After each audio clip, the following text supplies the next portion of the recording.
Hello guys, 3D printing ஜர்னியில் இன்னைக்கு நாள் 73. இந்த வீடியோவில் போஸ்ட் ப்ராசஸிங்க்கு நம்ம என்ன டூல்ஸ்லாம் யூஸ் பண்ணுறோம் அப்படிங்கிறத பற்றி தான் பார்க்க போகிறோம். எப்படி டிசைன், பிரிண்டிங் செட்டிங்ஸ் மாதிரியான ப்ரீ ப்ராசஸிங் ஐட்டம்ஸ்லாம் 3D பிரிண்டிங்க்கு முக்கியமோ அதே மாதிரி தான் போஸ்ட் ப்ராசஸிங்கும். அதுதான் நம்மளுடைய ஃபைனல் ஆப்ஜெக்டை சப்போர்ட்ஸ் ரிமூவ் பண்ணுறதுல இருந்து பாலிஷ் பண்ணுற வரைக்கும் நமக்கு ஹெல்ப் பண்ணுது.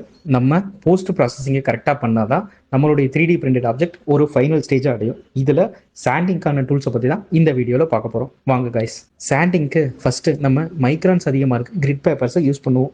இல்லைனா இந்த மாதிரி சாண்டிங் டூல்ஸை நம்ம ரொட்டேட்டிங் மிஷினில் யூஸ் பண்ணி கூட டாப் சர்ஃபேஸஸ் ரிமூவ் பண்ண முடியும். இந்த டூல்ஸை யூஸ் பண்ணுறது மூலிமா நம்ம டாப் சர்ஃபேஸஸில் தெரியிற லேயர் லைன்ஸ் எல்லாம் நம்ம ஈஸியாக ரிமூவ் பண்ணிட முடியும். இந்த சாண்டிங்கை எப்படி பண்ணணும், எங்கே பண்ணணும் அப்படிங்கிறத பற்றி தெரிஞ்சுக்கணுமா? அதுக்கு நாங்கள் ஒரு டாக்குமெண்ட் ரெடி பண்ணி வச்சுருக்கோம். அந்த டாக்குமெண்ட் உங்களுக்கு வேணும் அப்படின்னா கமெண்ட்ஸில் சாண்டிங் அப்படின்னு கமெண்ட் பண்ணுங்கள். இதே மாதிரியான யூஸ்ஃபுல்லான வீடியோஸை பற்றி தெரிஞ்சுக்கணும் அப்படின்னா நம்மளுடைய சேனலை ஃபாலோ பண்ணிக்கோங்க. Thank you guys.